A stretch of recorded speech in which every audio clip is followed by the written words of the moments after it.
बिस्मिल्लाहिर्रहमानिर्रहीम। अस्सलाम वालेकुम नाज़रीन, मैं हूँ MSJ और मेरे साथ मौजूद हैं हमारे पड़ोसी मुल्क से अचाए हुसैन साहब। सर कैसे हैं आप, ठीक हैं? हाँ, बहुत अच्छा, नमस्कार। बहुत बढ़िया, आप बताइए कैसे हैं आप लोग? ठीक हैं? जी सर, बेहतरीन सर, शुक्रिया, थैंक यू, आपने कीमती वक्त से हमें टाइम दिया।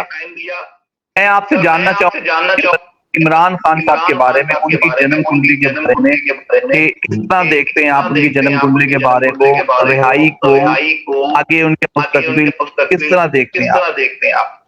जी, तो इमरान खान की कुंडली में मैंने बहुत रिसर्च किया और अभी तक जितनी भी भविष्यवाणियां की थी वो बिल्कुल सही थी। इवन उनका प्रधानमंत्री बनना और उनका प्रधानमंत्री से के पद से हटना, ये भी पहले से प्रेडिक्ट किया हुआ था। और मैंने अक्सर बोला है कि जब भी वक्री ग्रहों की महादशा होती है, वो दशा जो होती है वो अनएक्सपेक्टेड गेन देती है।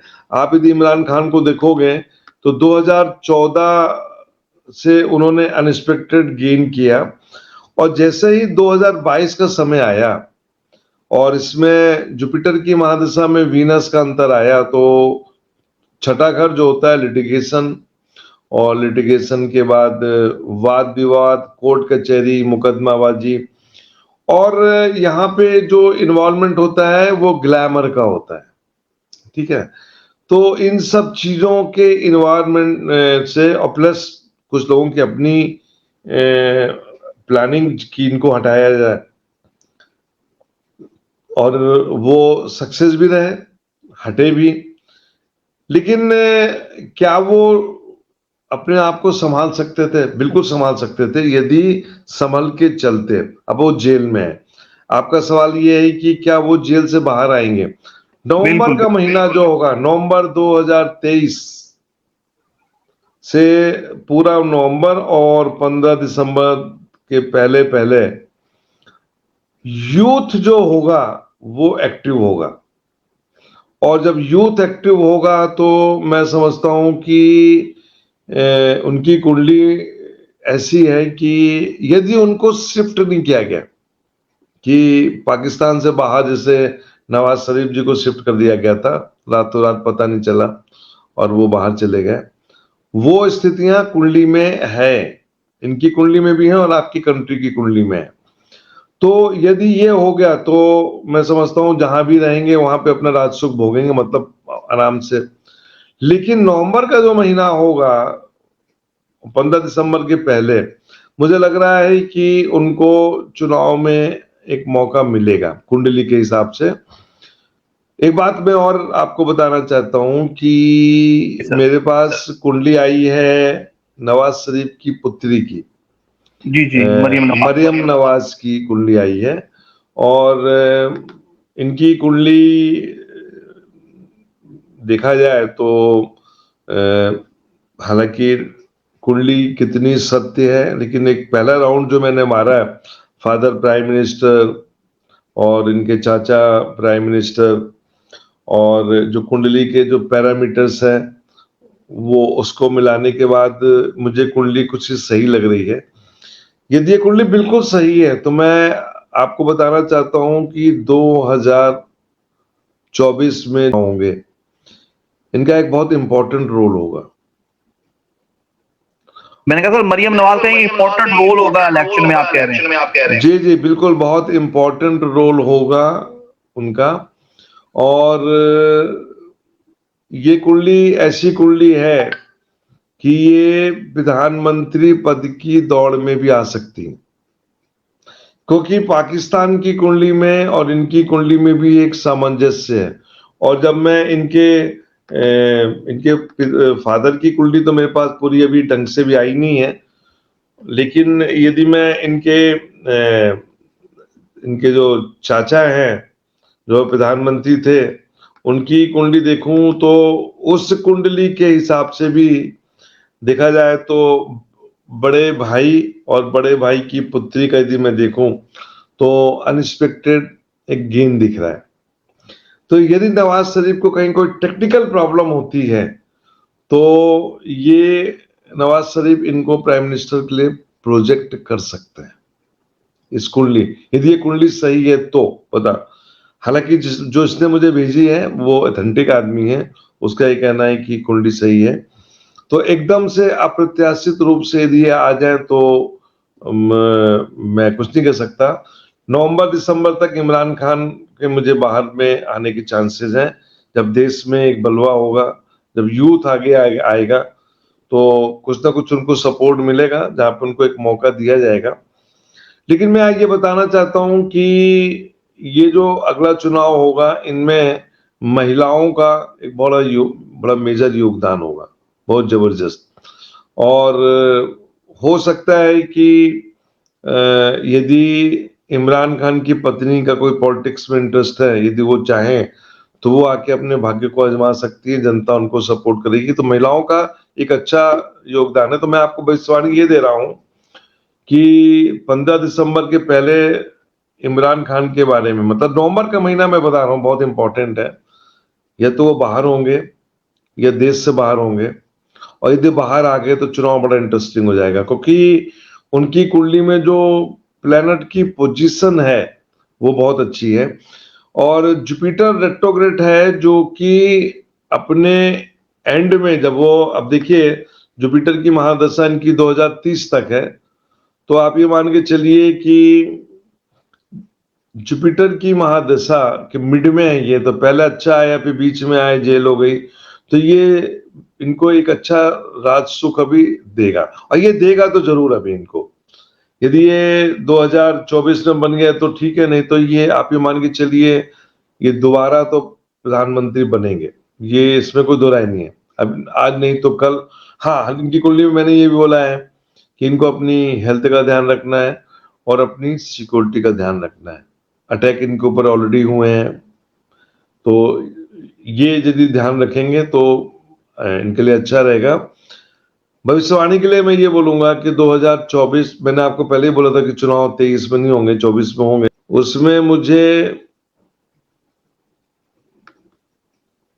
मैं ये कहना चाहूंगा कि बिल्कुल वीनस में मरकरी, देखिए ये जो इलेक्शन होंगे इसमें यूथ का बड़ा मेजर योगदान होगा। यूथ बाहर आएगा और यूथ बाहर आके धमाल मचाएगा। और महिलाओं का मैं फिर बोल रहा हूं कि बहुत जबरदस्त योगदान है। आप देखिएगा आपकी पार्लियामेंट में भी काफी फीमेल मेंबर ऑफ पार्लियामेंट जो होंगी वो नजर आएंगी। और प्लेनेटरी पोजीशन को देखूं तो मैं ये कह सकता हूं कि यदि मरियम ने लीड ली तो वो एक अच्छी कैंडिडेट साबित होंगी। और उधर यदि इमरान छूट गए नवंबर में, यदि इमरान आ गए, ये सब कुछ डिपेंड करता है। यदि वो वापस आके चुनाव कंटेस्ट करते हैं तो फिर उनको आप रोक नहीं पाओगे, फिर नहीं रोक पाओगे। अभी क्या है कि अब वो कानूनी दाव पेच में फंसे हुए हैं, तो मैं उस पर कुछ नहीं कर सकता। लेकिन प्रिडिक्शन के यदि बोलेंगे कि भविष्यवाणी, तो मैं बोलूंगा नवंबर का महीना इमरान के लिए बहुत इंपॉर्टेंट है। और जनवरी में चुनाव हो रहे हैं। मरियम की एक अप्रत्याशित कैंडिडेट के रूप में एंट्री होगी। नवाज शरीफ के लिए मुझे थोड़ा सा डाइसी लग रहा है, थोड़ा सा, क्योंकि मुझे पता नहीं क्या स्थिति है, लेकिन अभी भी वो लीगली बन पाएंगे कि नहीं बन पाएंगे। हालांकि उनके भाई बन गए थे, तो वो भी संभावनाएं हैं जो भी हैं, लेकिन क्योंकि उनकी कुंडली मेरे पास नहीं है नवाज शरीफ की। लेकिन अभी जो कहानी है इनमें, अभी भी जो है वो इमरान को मैं देख रहा हूं कि कुछ ना कुछ अप्रत्याशित रूप से वो आ सकते हैं। और वो भी यूथ, यदि वहां का यूथ आ गया रोड में तो बहुत बड़ी अप्रत्याशित घटनाएं होंगी। और महिलाओं का बहुत मेजर रोल है, यूथ का है, लड़कियों का है, ये सब निकलेंगे। और मैं आप लोग को ये कहना भी चाहता हूं आपके चैनल के माध्यम से कि देश को बनाइए और एक अच्छी सरकार चुनिए, अच्छे लोगों को लाइए। अच्छे लोगों को लाना बहुत जरूरी है। और तभी आज देखिए 75 साल से ज्यादा हो गए, और जो स्थिति है वो, जो मैं सुनता रहता हूँ, बहुत अच्छी स्थिति नहीं है। तो यदि अच्छी स्थिति बनानी है तो अच्छे लोगों को लाना है, अच्छे लोगों को राजनीति में लाइए, अच्छे लोगों को चुनाव लड़ने दीजिए। तो मैं समझता हूँ कि यदि ये सोच यदि आ गई तो इस सोच का जो एक अच्छा नतीजा नजर आएगा वो 2027 में, ये आप मान के चलिए। जैसे हमारे यहाँ मोदी जी 2014 में आए, तो 2014 फिर 2019, अब 2024 में जा रहे हैं पब्लिक के बीच में कि वो तो भविष्य बताएगा कि क्या होगा, लेकिन एक 10 साल का जो पीरियड था हमारे यहाँ, वो बहुत सी समस्याओं को खत्म किया। और राजनीति से यदि हट जाए तो कौमों के बीच में एक प्यार मोहब्बत जिसको हम बोलते हैं, है ना। तो ये मैं चाहता हूं आप लोग क्या भी हो, भविष्यवाणी मैंने आपको बताई दी। इमरान अभी आउट नहीं हो रहे हैं, ठीक है ना। अभी वो अभी कुछ ना कुछ खेल खेलेंगे यूथ के सपोर्ट से। मरियम की एक एंट्री, कौन बनेगा प्रधानमंत्री आपके देश में, वो मैं आपको अगले वीडियो में बता दूंगा कि सर कौन थैंक यू। बनेगा। एंड पे कोई मैसेज आवाम के लिए, व्यूअर्स के लिए, पाकिस्तानी आवाम के लिए? नहीं, मैं बेसिकली यही कहना चाहता हूं कि मुल्क में शांति होना चाहिए, बाउंड्री में शांति होना चाहिए, प्यार मोहब्बत होना चाहिए। बहुत समस्याएं हैं दोनों मुल्कों में, इन दोनों मुल्कों में समस्याओं को खत्म करना चाहिए। जाति वाति धर्म से दूर हटके काम करना बहुत जरूरी है।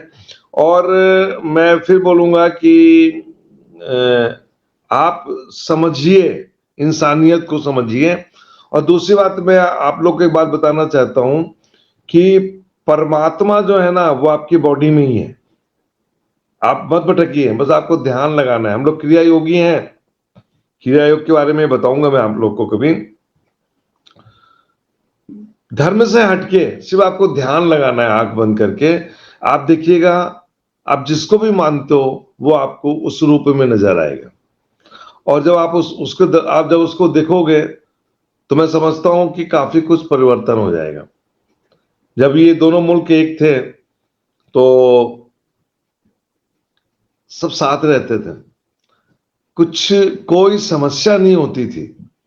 लेकिन देश का बंटवारा हुआ, देश का बंटवारा कुछ लोगों ने कराया, और कराने के बाद भी इतनी इतनी ज्यादा जहर बो दिया गया, जहर डाल दिया गया कि। लेकिन मैं आप लोग को एक बताता हूं आपको मजे की बात, जब आप विदेश जाइए और आपके पड़ोस में कोई पाकिस्तानी रहता है तो बड़े प्यार से मिलते, लगता है जैसे कि आपके पड़ोसी नेबर है, बड़े प्यार से मिलेंगे।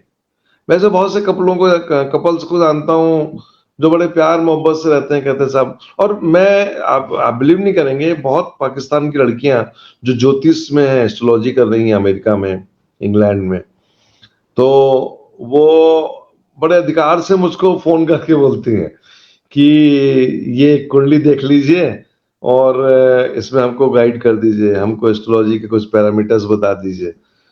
तो हम बताते हैं हाँ ठीक है, चलो बच्चे जो भी हो सकता है बता देते। तो मैं एक बार एक बच्ची से बात भी कर रहा था, तो बोले थे कि सर थोड़े से कुछ 4 पैसे कमा लेते हैं एस्ट्रोलॉजी से, और इंडिया में कई लोग बोले हम लोग को गाइड कर देते हैं, और आप भी थोड़ा सा कभी कभी समय दीजिए। तो मैं जब भी मौका मिलता हूँ बात कर लेता हूँ, और बात करके उनको बेसिक पैरामीटर्स सिखा देता हूँ। मैं कहता हूँ हाँ ठीक है करो, यदि ये आपका, आप इसको कैरियर बना रहे हो तो कोई बुराई नहीं, बनाओ आप इसमें। देखिए मैं बताऊं आपको, ज्योतिष जो है, वैदिक ज्योतिष जो है ना, वो सबके लिए, वो किसी धर्म से नहीं बटी हुई है, किसी जाति से नहीं बटी हुई है। और अध्यात्म जो होता है वो किसी धर्म का नहीं होता है, सबके लिए होता है।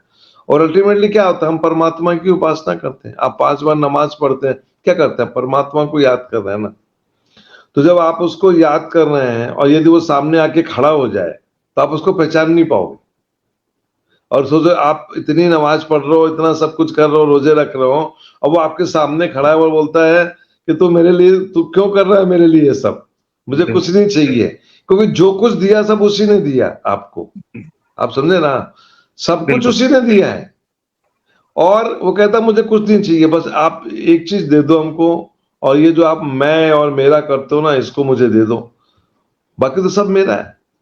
और मैं आपको बता रहा हूं कि योग में जब हम उस लेवल पे हम लोग जाते हैं, हमारे जो भाई लोग हैं क्रिया योग में, हम लोग जब उस एनर्जी को देखते हैं, परमात्मा को देखते हैं, तो मालूम मैंने तो बहुत कुछ बंद कर दिया। क्योंकि वो कहता है मुझे कुछ नहीं चाहिए, तुम काहे को ये सब कर रहे हो, कुछ नहीं चाहिए मुझे, सब कुछ तो मेरा है। देखिए, हम लोग मैं करते हैं, और फुटबॉल का मैच होता है ना, एक रेफरी होता है, वो एक प्ले कार्ड उठाता है, बोलता है 11 नंबर का प्लेयर बाहर आ जाओ। ऐसे ही है। ऐसे ऊपर वाला क्या करता है, बोलता है बहुत प्लानिंग कर रहे हो, बहुत प्लानिंग करो, चलो आ जाओ। और जहां एक बार शरीर से आत्मा निकली, प्राण निकले, एनर्जी निकली, रूह निकली, शरीर क्या हो गया, मिट्टी हो गया। बिल्कुल। हम लोग उसको जला देते हैं, बाकी लोग जमीन में दफन कर देते हैं, और क्या करते हैं, यही तो होता है ना। ऐसे ही। और वही आदमी जब मर जाता है तो परिवार वाले बोलते हैं जल्दी ले जाओ, डेड बॉडी को घर में नहीं रखते, वो डेड बॉडी हो जाती है ना, वो डेड बॉडी हो जाती है। ऐसे ही है। आप उसको बोलते हैं मेरे पिताजी हैं, मेरे अब्बा हैं, सब कुछ है, ठीक है ना, आप गले मिल रहे हैं, सब कुछ हो रहा है, लेकिन जहां उनका इंतकाल हो गया, कहते हैं डेड बॉडी हो गई सब। तो मैं लोगों को यही एक मैसेज देता हूं कि प्यार मोहब्बत से रहो, आपस में इश्क करो, ठीक है ना, लड़ाई झगड़े में कुछ नहीं रखा हुआ है। तो फिर भी खैर, कहते हैं ना कि जो होता है अच्छे के लिए होता है, एक सबक मिलता है। और मैं एक अच्छी दुनिया देखता हूं, और मैं समझता हूं कि आगे यदि हमारे यूथ आगे आएगा, और यूथ आगे आके अपने हाथ में कमान संभालेगा, तो बहुत अच्छा होगा, बहुत बढ़िया होगा। मुझे बहुत उम्मीद है कि आगे चल दुनिया खूबसूरत दुनिया होगी, और मैं ऐसी कामना भी करता हूं। सर बहुत शुक्रिया आपका, बड़ी आपने अपने कीमती वक्त में टाइम दिया, राय से आगाज किया। बहुत शुक्रिया, थैंक यू सो मच। नमस्कार।